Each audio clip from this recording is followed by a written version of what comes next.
Welcome to my mini log.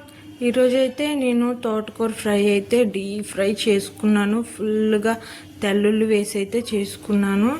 Blood ఎక్కువగా improvement ఉంటుంది తోటకూర తింటే, అందు గురించి అని.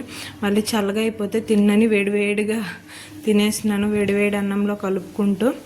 నా ఫస్ట్ ప్రెగ్నెన్సీలో అయితే మా అమ్మ ఎక్కువగా చెప్పేది, గోంగూర ఎక్కువగా తింటే బేబీకి హెయిర్ బాగా గ్రో అవుద్ది, తోటకూర తింటే బ్లడ్ ఇంప్రూవ్మెంట్ ఎక్కువగా ఉంటుందని.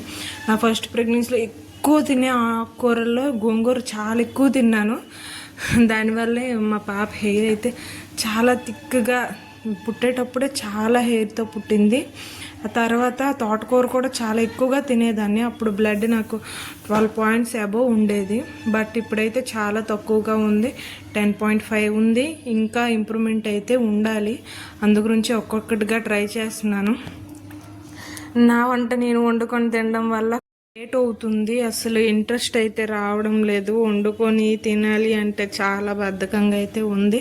బట్ తినాలి కాబట్టి కష్టమైనా సరే తింటున్నాను, తప్పదు కదా.